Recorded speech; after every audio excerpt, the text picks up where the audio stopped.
Olá, começamos agora mais um Verdade e Vida, um programa da Igreja Presbiteriana do Brasil, preparado com muito carinho para você. Nosso programa de hoje tem como tema o poder através da oração. Daqui a pouquinho você vai poder ouvir essa mensagem com o reverendo Hernandes Dias Lopes. Mas antes, aquele bate-papo que você já tem se acostumado a ouvir aqui no nosso programa, e hoje eu tenho a alegria e o privilégio de receber mais uma vez em nossos estúdios o reverendo Roster Guimarães Lopes, que é o presidente do Conselho de Administração da APECOM, Agência Presbiteriana de Evangelização e Comunicação, e também pastor da Igreja Presbiteriana Unida de São Paulo. Reverendo Roster, bem-vindo mais uma vez ao Verdade e Vida. Que alegria, reverendo Rodrigo, estar com você e com todos os nossos ouvintes nesse programa tão precioso que é o Verdade e Vida, que abençoa a todo o povo de Deus em todo o Brasil. É verdade. E hoje a gente vai falar um pouquinho sobre algo muito especial na vida do cristão, reverendo Roster, que tem a ver com a sua intimidade com Deus, né? Nós vamos falar muito sobre oração, as consequências da oração, a dinâmica da oração. E a minha primeira pergunta já caminha nesse sentido. Por que a oração é tão importante na vida do cristão? Uau! A oração é importante na vida do cristão, reverendo Rodrigo, porque ela é uma maneira pela qual nós nos relacionamos com Deus, né? A oração é um meio de graça. Deus estabeleceu a oração para que nós nos humilhemos e tenhamos comunhão com Ele, para que expressemos a nossa dependência. Por meio da oração nós adoramos a Deus. Por meio da oração, nós pedimos perdão pelos nossos pecados. Por meio da oração, nós apresentamos nossas necessidades a Deus. Por meio da oração, nós intercedemos por nossos irmãos e colocamos a obra do Senhor diante da presença dEle, clamando a sua bênção. Então, a oração é essencial porque ela nos leva a um relacionamento com Deus. Eu gosto de uma frase do Dr. James Houston, que eu li num livro dele. Ele é um grande teólogo e ele dizia que se sentia muito triste porque não conseguia ter um grande desempenho na oração. Até que ele leu um dos pais da igreja, Clemente de Alexandria, e Clemente, na sua definição de oração, dizia que orar é estar na presença de Deus. Amém.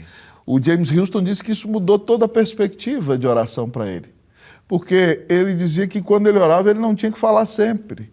Às vezes ele tinha que só estar tranquilo e louvar ao Senhor, às vezes cantar, às vezes descansar, derramar seu coração. Então orar é estar na presença de Deus. É verdade, que especial. E pensando nesse sentido, pastor Roster, muitas pessoas questionam em relação à oração, né, esse nosso empenho em falar com Deus e colocar as nossas petições. Isso poderia, então, mudar a vontade de Deus? A nossa oração é capaz de mudar a vontade de Deus? Não, o Senhor disse, porque eu, Senhor, não mudo. Por isso vós, ó filhos de Israel, não sois consumidos. Deus é um Deus imutável.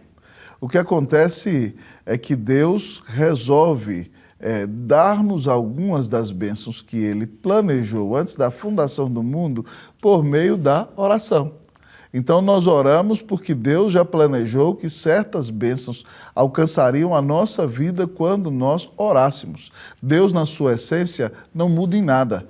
Talvez nas contingências pareça que Deus mudou o rumo da situação porque nós oramos, mas de fato até isso está dentro do decreto soberano do Senhor. Eu creio que um grande exemplo disso, reverendo Rodrigo, é aquele texto do rei Ezequias, que o profeta Isaías avisa a ele que ele vai morrer.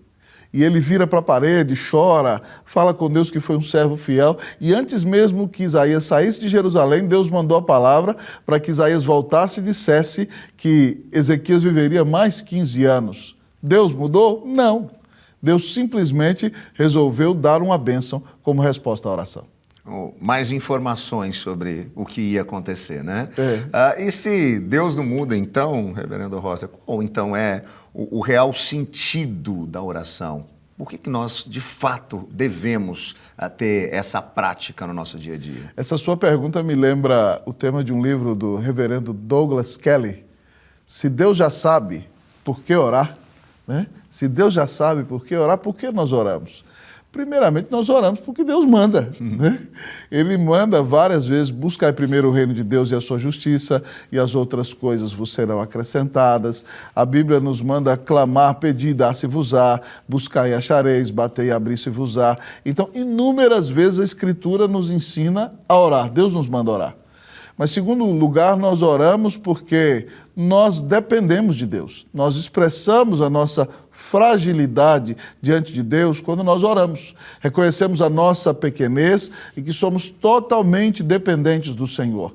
Mas nós oramos porque nós queremos também exaltar e glorificar o nosso Deus.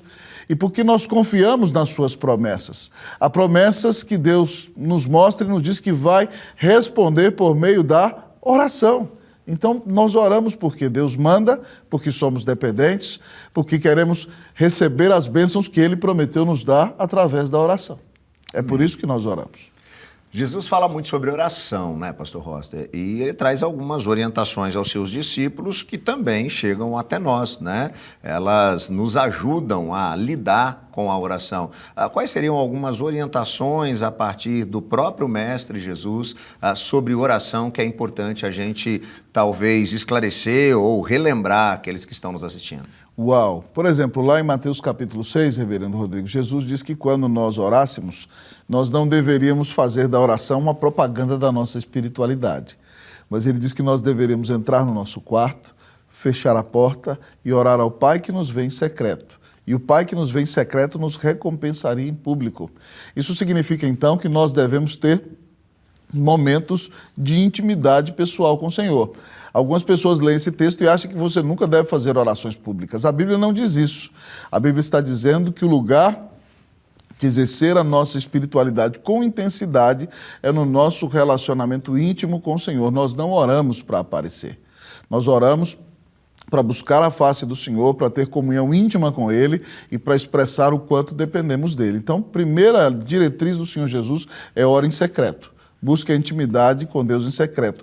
Não ore para aparecer, não ore para buscar glória para si. Mas depois, logo no mesmo capítulo, o Senhor nos ensina a oração chamada de Pai Nosso. A oração que Ele nos ensinou, que muita gente acha que é uma reza, mas na prática é um manual de oração. E o Senhor continua nos ensinando a orar, dizendo que para orar nós temos que reconhecer quem Deus é. Pai Nosso. Ele é Pai. Mas não é só meu Pai, Ele é nosso Pai. Nós fazemos parte de uma família e nós o exaltamos. Ele é nosso Pai, mas não o tratamos com desrespeito porque Ele está nos céus. Ele está acima de todos. Ele é o Deus Altíssimo. Então, para orar, em primeiro lugar, você precisa conhecer a Deus. Depois disso, você tem que colocar as prioridades de Deus em primeiro lugar. Porque aquela oração maravilhosa diz: Pai nosso que estás nos céus, santificado seja o teu nome, venha o teu reino, seja feita a tua vontade assim na terra como nos céus. Essas são as prioridades de Deus. A santificação, a glória do seu nome, a manifestação do seu reino na terra pela pregação do evangelho, pela salvação de almas e a obediência à sua palavra. Somente depois disso, Jesus nos ensina a orar por nós. Depois ele diz: o pão nosso de cada dia nos dai hoje. Perdoa as nossas dívidas, assim como nós perdoamos aos nossos devedores. E não nos deixes cair em tentação, mas livra-nos do mal, pois teu é o reino, o poder e a glória para sempre. Amém. Jesus ora pelo sustento, Jesus ora pelo perdão, Jesus ora por livramento do maligno. E termina a oração glorificando a Deus. Eu creio que essas são diretrizes maravilhosas do Senhor Jesus para nós. E ele termina no Sermão do Monte dizendo: pedi e dá-se-vos-á, buscai e achareis, batei e abri-se-vos-á. Então, ore, meu irmão. Jesus manda. É uma bênção, não tem contraindicação nenhuma. Vamos falar de praticidade, né? Para quem talvez não tenha esse costume de ter uma vida de oração.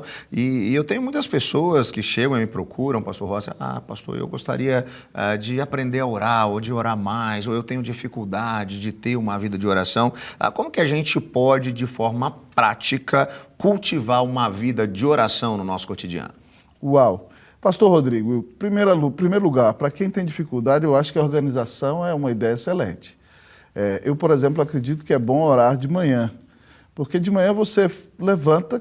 A Bíblia não diz que tem que ser só de manhã, você pode orar qualquer hora do dia. Eu estou te dando um testemunho meu, mas quando você levanta de manhã, você faz de Deus a sua primeira prioridade. Então você lê a sua Bíblia, você pode cantar e você apresenta a sua oração ao Senhor. E aí você tem um momento íntimo de comunhão com o Senhor. Isso não significa que você não vai orar durante todo o dia, mas é importante você separar um momento, talvez ali, um primeiro momento do seu dia, eu não sei quanto tempo você dispõe, talvez meia hora ou 20 minutos para ler a Bíblia, 20 minutos para orar, e ali você começa a louvar a Deus e ter um tempo de comunhão íntima com o Senhor. Mas se no decorrer do dia você pode parar na hora do almoço e fazer mais uma oração, ore a Deus. E depois, então, no fim do dia, também ore a Deus. Oração não pode ser uma mera regra. Oração tem que ser a atmosfera da vida do cristão. Mas como em tudo na vida nós temos momentos particulares, também é necessário fazê-lo durante alguns momentos públicos. Então você ora sozinho com o Senhor, mas você vai na reunião de oração na igreja, você ora com seus amigos. A oração tem que ser o estilo de vida do cristão. É verdade. E oração é isso, né? Não é aquela ferramenta que nós temos para convencer Deus a fazer as coisas do nosso jeito, à nossa maneira, até porque isso seria muito complicado, uma vez que o nosso coração é tão enganoso que nós nem sequer sabemos aquilo que é melhor para nós. Mas a oração é um instrumento que Deus usa para mudar o nosso coração, para que o nosso coração possa estar efetivamente alinhado com a vontade dele. E a vontade de Deus, essa sim, é boa, perfeita e agradável, o melhor lugar para se estar. Então, quando nós cultivamos a nossa vida de oração, ganhamos intimidade com Deus, temos também sensibilidade para perceber aquilo que Ele está fazendo na nossa vida, na nossa história, aquilo que Ele faz em nós e aquilo que Ele há de fazer através de nós. Não sai daí. Daqui a pouquinho nós teremos a mensagem com o reverendo Hernandes Dias Lopes nessa temática, o poder através da oração, aqui no nosso programa Verdade e Vida, como eu sempre digo, preparado com muita alegria, com muito zelo, com muito cuidado e com muito carinho para você. Que Deus possa te abençoar o seu dia, a sua vida, a sua família, por meio das verdades do Evangelho. A gente volta em instantes.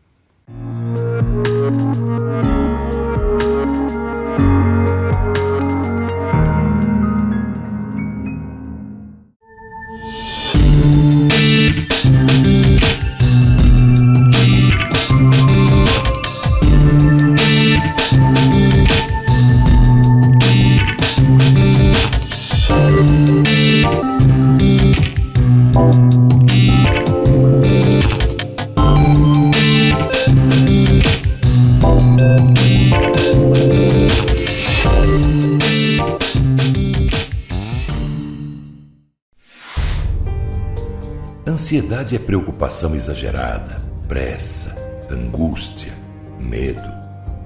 Ansiedade rouba sua alegria, tira sua paz, seu brilho, consome pouco a pouco a sua vida. Vivam sem preocupações na presença de Deus, pois Ele toma conta de vocês.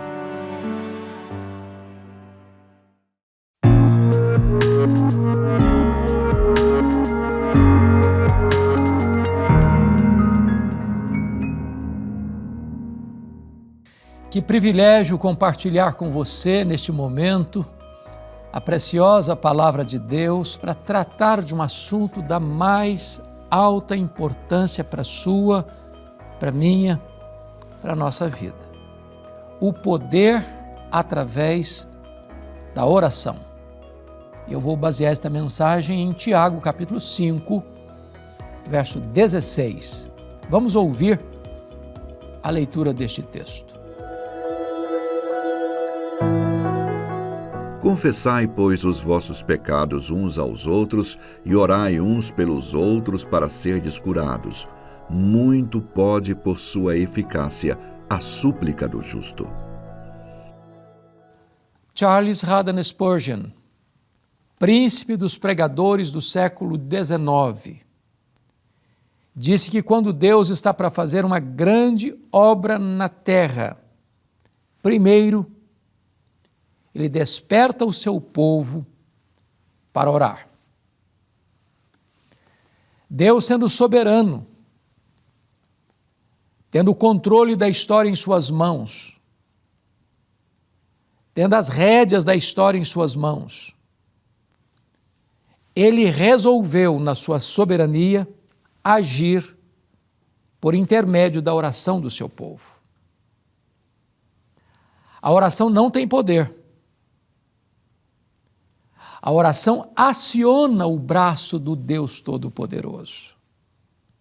A oração é para gente fraca, como você e eu.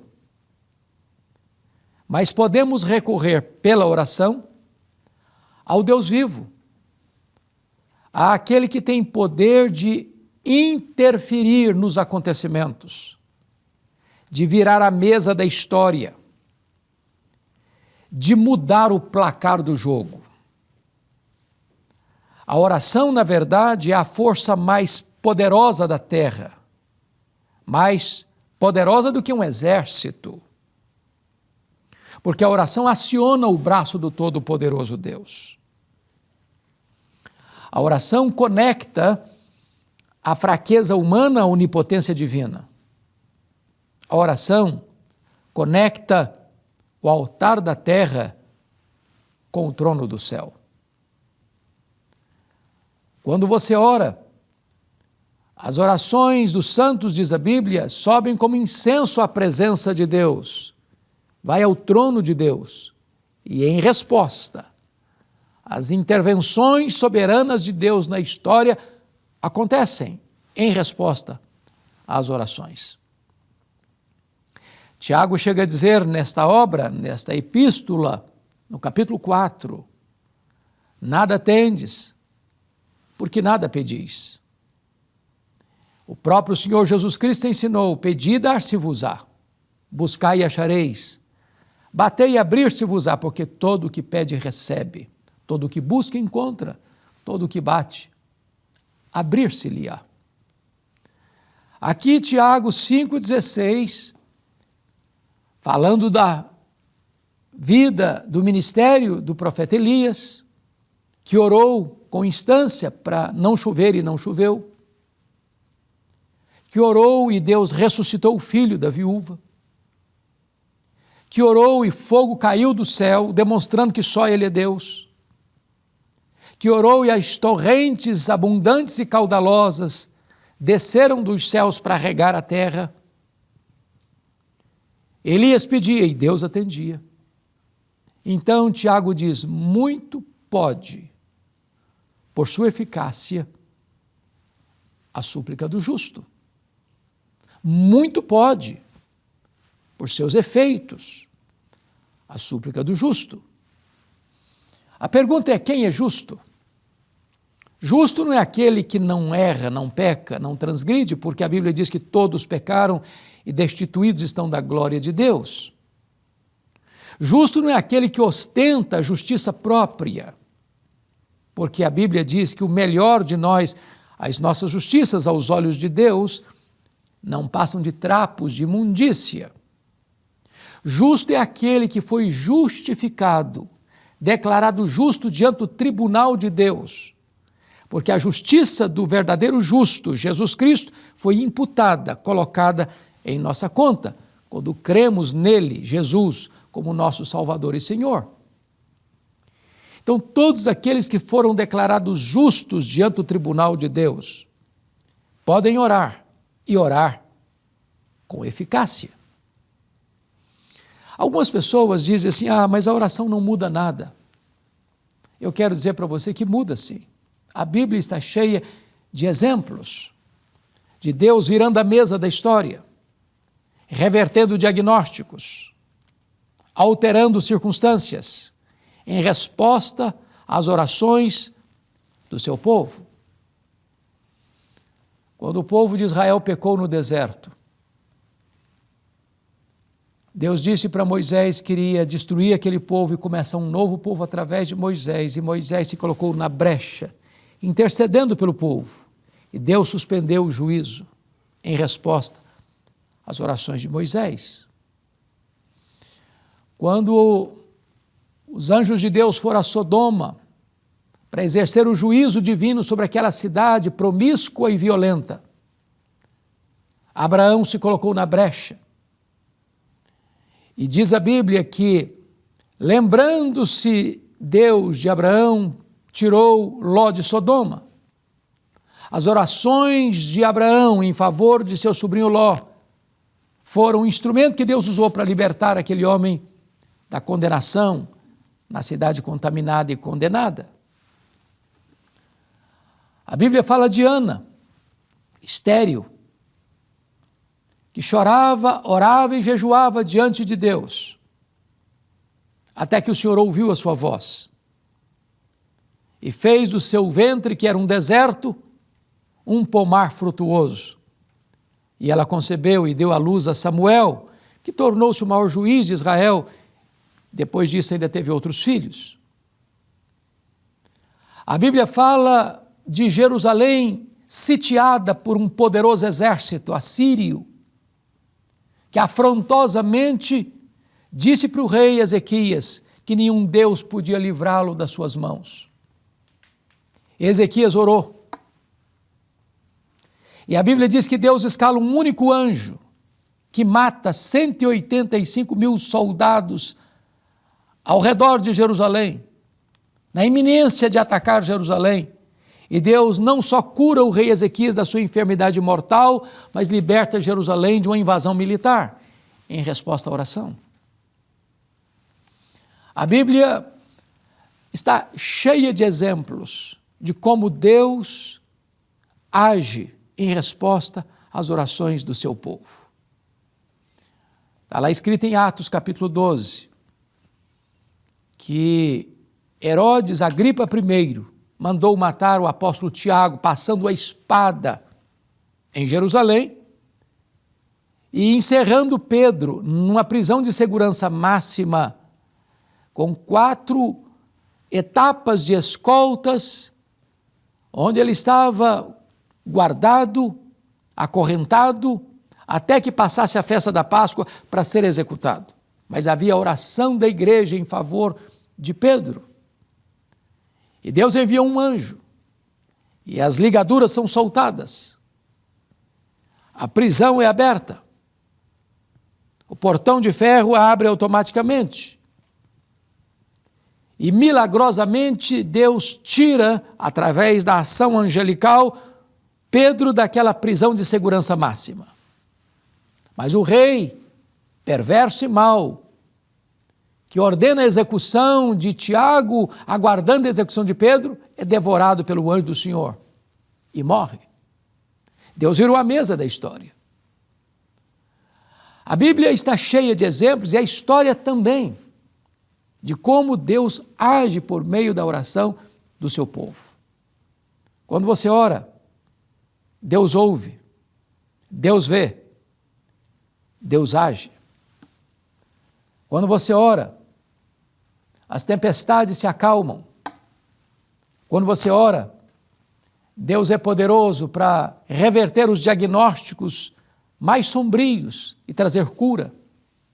Quando você ora, as lutas mais agudas da vida são sanadas, os nós mais apertados são desatados. Quando você ora, o inimigo bate em retirada. Quando você ora, Deus se manifesta. Em resposta à oração, Deus traz grandes avivamentos para a sua igreja. Quantas maravilhas Deus tem feito em resposta à oração. Me permita alguns poucos exemplos. A igreja da Inglaterra, no século XVIII, estava como que um vale de ossos secos. As igrejas estavam vazias. Uma onda de ateísmo varreu a Inglaterra como fruto do iluminismo. Até que alguns jovens universitários da Universidade de Oxford começaram a orar por reavivamento. John Wesley, George Whitefield. E na madrugada de 31 de dezembro de 1739, às 3 horas da madrugada, Deus derramou o seu espírito sobre aqueles jovens. E as igrejas se encheram de pessoas famintas de Deus. Nas praças as pessoas se acotovelavam, disputando um espaço para ouvir a palavra de Deus. E Deus restaurou a sua igreja. E Deus salvou centenas de milhares de pessoas como fruto da oração daqueles jovens. Eu tive a bênção de visitar a igreja coreana, que experimenta um grande avivamento em 1907. E até hoje, muitas igrejas, talvez a maioria das igrejas, têm reuniões diárias, pela manhã, pela madrugada. E ainda hoje nós vemos o soprar de Deus, o mover de Deus naquela nação. Igrejas fortes, pujantes, vivas, missionárias, em resposta à oração. Talvez você que está me assistindo agora tem causas humanamente impossíveis, problemas no seu casamento, problemas de saúde, problemas espirituais, dramas pessoais, precisando de ver um sinal do favor de Deus na sua vida, na sua casa, na sua família. Pois eu conclamo você a dobrar os seus joelhos, a colocar a sua causa diante de Deus. O texto que nós ouvimos é: muito pode por sua eficácia a súplica dos justos. Todos nós temos livre acesso a Deus. O véu já foi rasgado. Podemos entrar na sala do trono com toda a intrepidez, porque temos Jesus Cristo, nosso supremo advogado, o nosso sumo sacerdote, que intercede por nós. E então nós podemos apresentar a Ele a nossa necessidade, os anseios da nossa alma, os gritos do nosso coração, sabendo que Ele se importa conosco, que o trono de Deus nos acolhe e nos recebe, que os ouvidos de Deus estão atentos, que as mãos de Deus não estão encolhidas, que Ele é poderoso para salvar, para libertar, para curar, para perdoar, para fazer tudo novo na nossa história, na nossa vida. Eu quero orar por você. Quero colocar a sua causa nas mãos de Deus. Onde você está, coloque agora aquelas causas humanamente impossíveis na presença de Deus, porque o nosso Deus é o Deus dos prodígios, das maravilhas. Para Ele não tem doença incurável, casamento irrecuperável, não há problema que Ele não resolva. Ele pode tudo quanto Ele quer. Vamos então orar. Deus, nós te agradecemos pela Tua palavra. Nós te agradecemos porque Tu és o Deus vivo, verdadeiro, Deus que ouve, Deus que vê, Deus que faz, e ninguém pode impedir a Tua mão de fazê-lo. Oramos pelas pessoas que estão agora nos acompanhando, nos assistindo. Meu Deus, ouve o clamor do aflito. Estende a Tua mão, realiza maravilhas na vida destas pessoas que agora estão nos assistindo. Assim oramos, em nome de Jesus. Amém.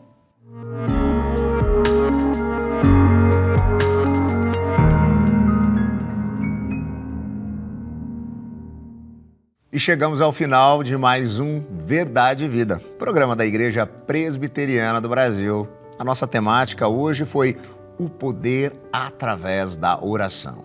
Espero que você tenha sido, assim como eu, ricamente abençoado por tudo que aconteceu neste programa no dia de hoje. E se você quer compartilhar o programa de hoje com seus amigos, parentes, pessoas próximas a você, é muito fácil de fazê-lo. Basta você entrar em contato conosco por meio do nosso WhatsApp, que está aparecendo aqui na tela. O código de área é o 11 9 47 18 94 50. Você vai digitar lá a palavra vida e sabe o que vai acontecer? Você vai receber aí no seu celular, na sua casa, o programa Verdade e Vida que foi transmitido hoje. Você vai poder compartilhar com quem você quiser. Se você quiser ter acesso também aos outros programas das outras semanas, basta procurar nos nossos canais do YouTube, youtube.com/IPBOficial e também o youtube.com/programa Verdade e Vida. O Verdade e Vida vai ficando por aqui, mas semana que vem tem mais. Nós voltaremos neste mesmo horário e neste mesmo canal.